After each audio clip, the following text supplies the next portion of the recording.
are finally back to discuss some big trades that have happened in the Angle Dynasty League. So we usually do regular podcasts covering some big trades, and we finally got some good ones to bring to you guys today. This is the Angle Fantasy Basketball Podcast. I'm your host, Andrew. I am joined by my two partners over at Angle. First off, Mitchell, how are you doing today, dude? Pretty good, man. Jalen Green's return is imminent. He's not playing today, but he'll Nice. play tomorrow, and he is my favorite up-and-coming player. As controversial as he is, I do enjoy watching him, and, it's been a long season without Jalen Green playing hoops, so, yeah, very excited. Right. Very good. Very good. And noted president of the Colin Gillespie fan club, Braxton, how are you today, dude? Good, man. I'm so glad you mentioned that. This Suns team has been such a blast to watch without Jalen Green.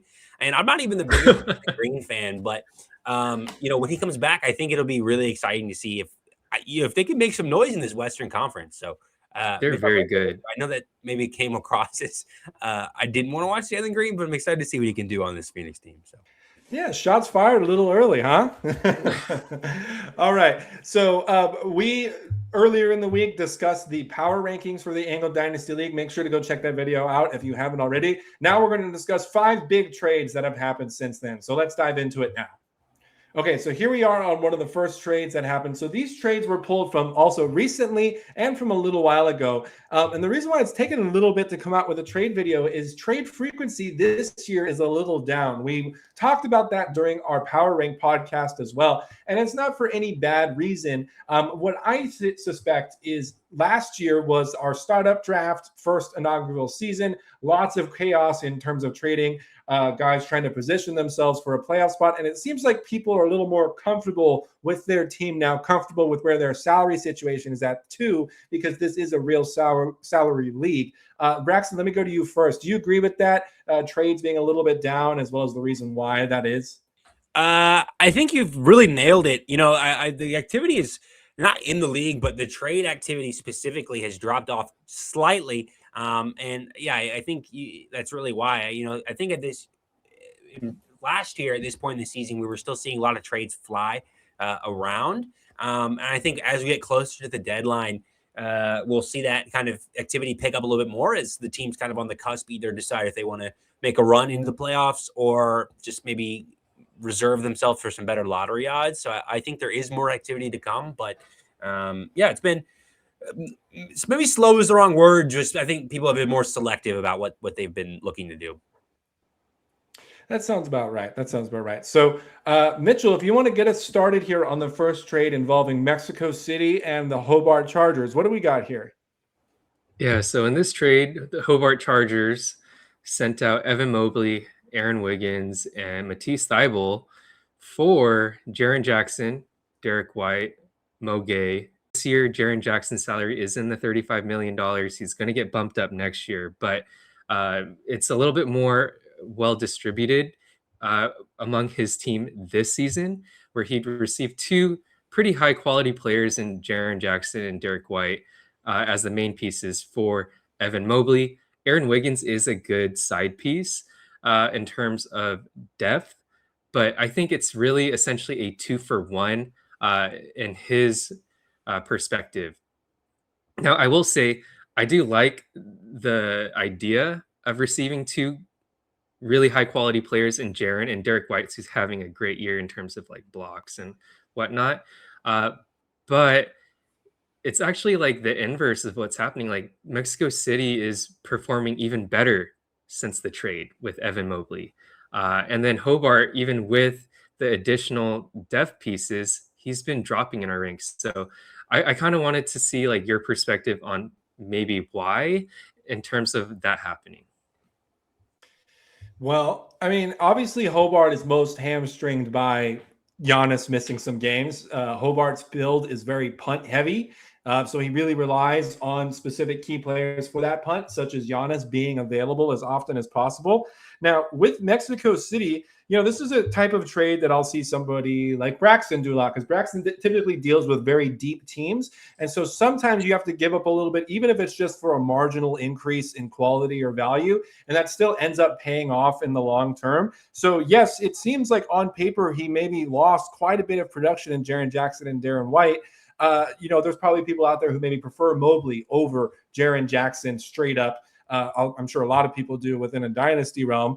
And so, just getting that slight upgrade on Jaren Jackson for Mobley at the cost of Derek White is kind of proving to be pretty worth it in the end for Mexico City, even though Mobley, it's like Mobley has missed some games, but the defense is really there. He's almost at 3 stocks a night right now. And obviously, Mexico City has some other big players stepping up for him, like GSB, Colin GSB, Cam Spencer. He has Najee Marshall. So there's really some guys in the outskirts we weren't planning on really stepping up for him. But just that overall increase in quality from Jackson to Mobley is without a doubt helping him too. Yeah, and I think something worth noting here is that Hobart turned around and traded Derek White. And he traded, it was Derek White, Jamal Shed, and not Jamal Shed, Jonathan Mobo and Jose Alvarado for Josh Hart, Clinton Grimes, and Al Horford. So that's something to factor in with this trade as well, is that he no longer has Derek White. So it's like he split Mobley into a couple pieces and then split one of those pieces into a few more pieces, I think recognizing that he would need some depth on this team to be competitive around Giannis, like you mentioned. That's a good point. Yeah. I mean, at least like for him, Moge is an exciting piece. There's some people who are probably interested in that. He does have those 2 second-round picks that he received. I'm not sure if maybe he's traded one by now or not, but there's a little bit of trade ammo there for Ben to work with Hope for Hobart coming in exchange for Mobley. All right, let's move on to our next trade here. This is probably the trade of the biggest magnitude that we are covering today. So we'll get started here by talking about the Beijing Ducks, who, as we referenced in our last power video, was the number 1 overall in our power rankings. They gave up Paolo Banchero, actually. He sent away Paolo Banchero, Tyus Jones, and then on the bottom there is Javonte Green and Guy Santos, in exchange for receiving Mikal Bridges, Jordan Walsh, and a 2026 first-round pick. So this is a deal that Beijing made with the New York Knicks. Shout out to our friends Josh and Sam over at Point Made. They are the owners of the Knicks. So in this trade right here, obviously with the Knicks, they're a tanking team as of right now. So they're accumulating assets in addition to accumulating youth.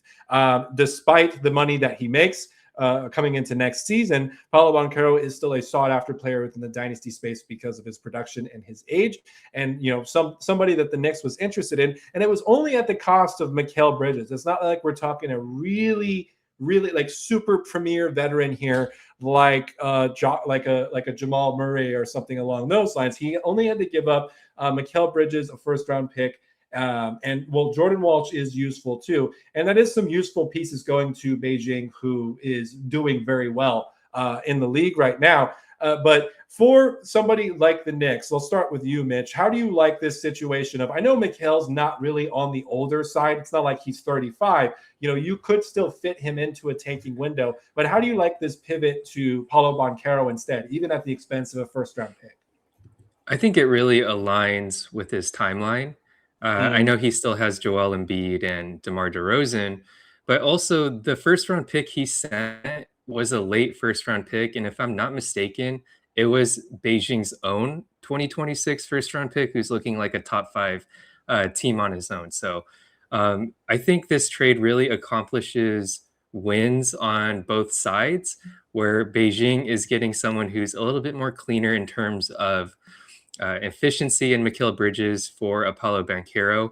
He also gets rid of Tyus Jones, who looks like dead cap at this point, especially because of the rise of Anthony Black. Tyus Jones has really been delegated to a 10-minute role where he needs those minutes to really produce. And he also frees up cap space from Paolo Banchero for the following season, where he's going to make over $40 million. So Mikal Bridges is a lot more cost control on his end. And overall, I think I really like this deal on both sides. I guess you would say that the Knicks would probably win value-wise, but in terms of the projection for the Ducks over the next 2 years on his cap sheet and also production-wise, I see that as a win for himself as well. So I'll quick correction.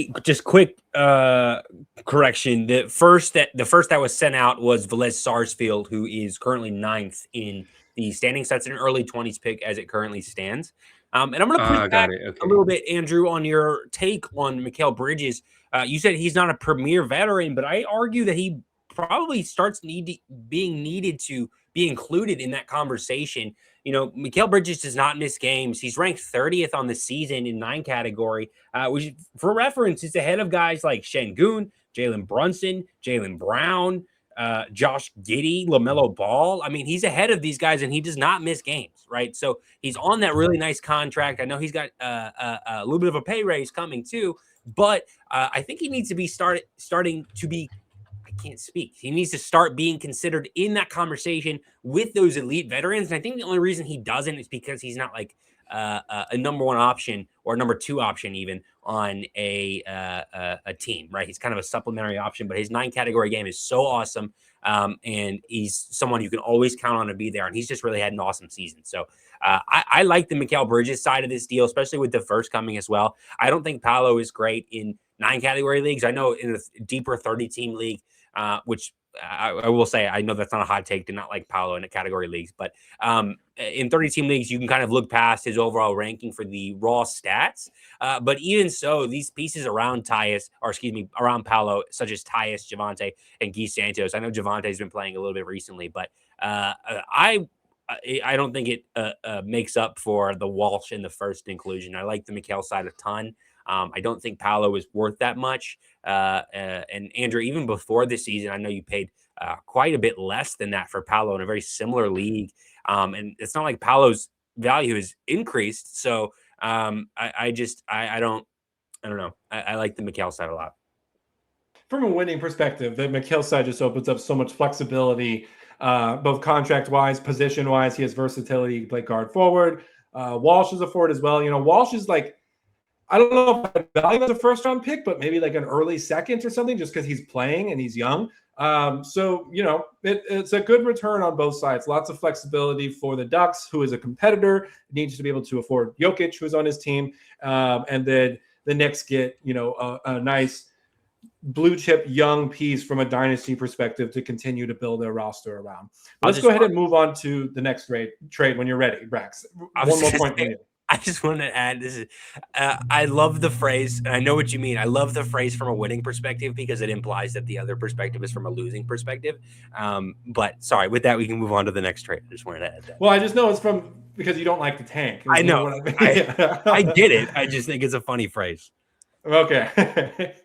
All right. Do you want to lead us in here for this next trade between Velez Sarsfield and the Nelson Giants, Brax? Yeah, I think this is a really interesting trade. And, I just want to be clear. So this is Fred VanVleet and Alex Caruso for CJ McCollum. This trade was made before CJ McCollum went to Atlanta. And before he went to Atlanta, it was a little bit of a question mark for me. I know VanVleet is out for the season. Caruso's contract is a lot higher than you'd want it to be for someone on his caliber or production. But now that McCollum is in Atlanta, I really like this trade for both sides. One, for the Nelson Giants, who are a tanking team, being able to get VanVleet next season and then having somebody like Caruso on a team with a ton of cap space is a little bit of a luxury, right? If your better players are people on lower end contracts, he has Casey Wallace, Stephon Castle, I believe, is somebody who he has as well. You can afford to roster, high-end veterans like that, or not high-end, highly paid veterans like that, right? So I like that trade from that side, and I always like, as a tanker, buying injured players as opposed to just trading for young players, because it takes so much longer to build a winning team just by buying young guys. But also for Velez Sarsfield, getting CJ McCollum for these two guys when you were getting nothing from VanVleet and almost nothing from Caruso, who leaves the court, just about every night. I mean, at the night of recording this, he left and didn't return to the floor. So McCollum, I really like in Atlanta, especially if you're a dynasty owner. I think if you had him as a tanking owner, now is definitely the time to sell. You can leverage the fact that he's going to be playing all these games down the stretch, right? Maybe his overall production takes a small hit. He's not going to have the ball in his hands as much as he did in Washington, but you'll trade that for the stability and guarantee that he's going to be in the lineup when it counts. So I like this on both sides here, and I am inclined to think you guys agree, but I'd love to hear your opinions as well. I like it in both sides as well. Like you said, flexibility on one side, win now value for Vela Sarsfield side, who is still, of course, in the playoff picture. And it's just so interesting to see McCollum's role in Atlanta because obviously doing what we do, we get a lot of questions about trades, about shifts in value. And a lot of people are concerned about, like Jalen Johnson and just kind of what's happening in Atlanta right now with the arrival of McCollum and Kispert. So you see there's people panicking on one side about someone like Jalen Johnson. There could be other people who, there could be additional people who think, wow, CJ McCollum might be really valuable right now. So like you said, now is a really, really fantastic time to sell, especially if you don't need him. All right, we want to move on to our next trade. This trade involves Mitchell. So, Mitch, do you want to lead us in and talk about what you did on this next one here? Yeah, so this was very early into the season where I had a huge gap in salary in my cap sheet, and I knew I wanted to contend and take advantage of Victor's window on his rookie scale contract. So, I think last podcast on the Power Ranks, I talked about Alba Berlin on how he has Jimmy Butler as one of his notable assets. And I kind of hinted that I'd make a push, right? Because he fits perfectly in my cap sheet. And I knew that Asenge is more of a project. He's a lottery pick, and it would be an appealing option for Alba Berlin to make that swap alongside with Bogdanovich as a salary filler. So I sent the trade and thought about it for a couple of days, and he accepted. And this is really a patience and like really a win-win for both of us, where he can really sit on Noah, have him develop. And he's had a pretty productive G League before he's been sidelined for the rest of the season, averaging over like 25 points a game. So he's a very promising prospect, but he's going to take time, obviously. And then with Jimmy Butler, he really just fits my build, high efficiency on his free throws, solid stat sheet for across the board in terms of points, rebounds, assists, and also some blocks. So it also helps that Jimmy Butler is playing for my favorite team, the Golden State Warriors. And you may think, hey, this is a very cheap acquisition for Jimmy Butler, but this is a salary league. And when we want to go back into our history of our league, Jimmy Butler was drafted in the 10th round with pick 11 in our 30-team startup. So I don't know, do the math. That's probably in the 300s range. Yeah. Because not a lot of people could afford Jimmy Butler on their team in our salary league. And this feels like equivalent value, but if you're not coming from a salary perspective, you probably would think, oh my gosh, what did Alpha Berlin do? You just basically gave away Jimmy Butler for a whole lot of nothing. But I'd like you guys to kind of chime in on this trade a little bit. Yeah, and I just want to, only in the 30-team salary league are you going to see a trade like this go down, right? The conditions have to be perfect, right? There has to be a team that's buying and also has the salary or is able to combine the salary to move up Jimmy. And it's very rare that that's the case, right? Because these good teams already usually have these high salary guys, right? So if you have one or two guys who are on max deals, you're not going to be able to afford this Jimmy Butler contract without completely gutting your depth, right? So, Mitch, you were in a super unique situation to be able to do that, with some of the rookie contracts and stuff you have on your team, being able to kind of stagger that, right? So by the time Jimmy kind of trails off or you're comfortable enough kind of dumping him for nothing, that's when those players are going to get paid. So that's why that window is open for you and why you're able to make that move and why nobody else was able to make that move, right? Because usually the only players or the only teams with the cap space are going to be those rebuilding or tanking teams, right? Who have no interest in Jimmy Butler outside of just having him to meet the salary floor, which is why Alba Berlin had Jimmy Butler to begin with, right? To meet the salary floor. Didn't care about his production or anything, right? He just needed by rule to get over that certain amount. And as long as he's still able to do that, I'm sure he's more than happy to take Asenge, who, Mitch, off the top of your head, do you know when he was picked in our rookie draft? I think I took him at either 19th or 18th. So during the draft, right? If you traded Jimmy Butler for 19th overall in the draft, that'd be huge, right? So it's just this perfect concoction of context and situations for both of these teams to be able to make this trade. And I like it for both sides. And a little bit more about the history of Jimmy Butler in our league. I'm looking at our fantasy transactions. He was actually dumped from Blackwater along with his first round pick for 2 second-round picks and Drew Holiday. So just kind of goes to show the value and the unique circumstances to even acquire a Jimmy Butler if you are a contender, because a lot of contenders, sometimes you do have to pay a first round pick to even get some sort of value back for a Jimmy Butler. And that's our reigning champion, Blackwater bossing you're referring to, right? So even the champion to have to attach a first round pick to get somebody usable and $20 million worth of cap space, like you said, is really unique, I think, and specific to these 30-team leagues. So.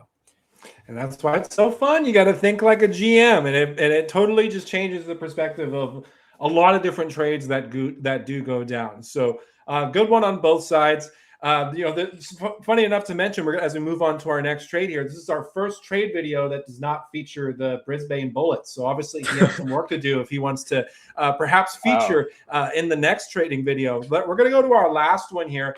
And this is another one that kind of brings into question, brings in situational context, because we're now in the context of somebody drafted a young player this year, didn't like what they got, so traded it for a first-round pick to re-roll the dice and try again, essentially. So we are talking about the Beijing Ducks, once again, popular subject in today's video. He traded Kasparis Jakushonis to the Magnolia Chicken Templados Hotshots in exchange for his own first-round pick back plus 2 2026 second-round picks. So that's Jakushonis for a first and 2 seconds.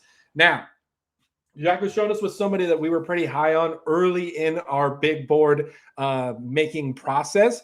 He dropped down little by little, and then by the time we got to the summer league, he was, I think, maybe out of our top 10 on our big board by that point. It was a pretty steep drop off. He has not been playing that much for the Heat right now, but he is he's had 8 appearances in the G League, and he's pretty much, if you round up the assists and steals, he's at 16, 6, and 6 with 2.5 steals a night, which is good. Really, really good. But, just not a very clear path to playing time in Miami at the moment, just because things are going, I guess, fairly well for them. Perhaps there's just kind of some fine tuning that needs to happen in the G League, and then he will be ready, because we do like that he is a jumbo point guard. We do like that he is a very capable ball handler, but we still need the shooting to come around. He's shooting 40% from the field and 30% from 3 in the G League right now. So still, a lot left to be desired. But Beijing, who made this trade fairly early in the season, I know it definitely wasn't that recent, got his own first-round pick back. And you always love that. Even though Beijing is a really good team, so his own first-round pick's going to probably be in the 20s if he still has it, he still has that flexibility of just in case everything goes wrong, which it could have. Beijing does have Nikola Jokic, and he's hurt now. So if the whole thing collapsed, Beijing could have had the option to tank. But sometimes just having your own first-round pick gives that nice comfortability. And then he got a couple of second-round picks for 2026 as well. Whether or not he's traded those yet, but those are nice trade pieces or something he can keep to fill out his minor spot. Now, Mitch, let me ask you this, kind of just a simple question. Would you, in this situation, or just in any situation, would you hold out and have patience on Jakushonis, or would you rather get a first-round pick and re-roll the dice? That's tough. I'd probably just stay patient with Jakushonis, especially because he likely traded. Well, it's hard to say because he doesn't even have his first-round pick back anyways to kind of serve as that comfort for the Jokic injury. It went Rex, you're saying? Yeah, he traded it for Ryan Nembhard and Pat Spencer in early December. So maybe that'll make the question a little bit easier. You like Ryan Nembhard or Jakushonis? Oh, I see. I am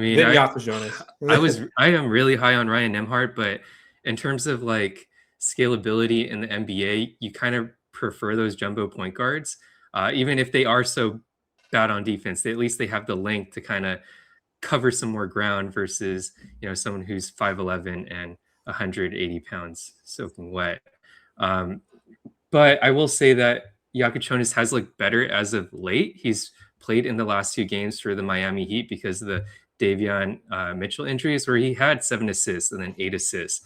So he's showcasing some potential, but it's really ultimately going to take time. And I would not trade a 6'6" point guard who was a true freshman for a senior 5'11" point guard from Gonzaga who went undrafted. So ultimately, I'd rather have kept Jakachonis to answer your question, Andrew.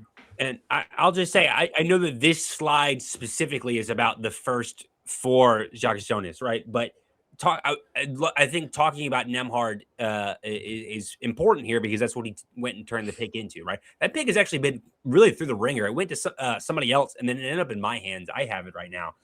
But this trade was made on, not this trade, but the Nembhard trade was made on December 13th, which was peak Ryan Nembhard hype, right? I think it was game 3 or 4 after the end of the rotation, and Pat Spencer was really popping off right then as well.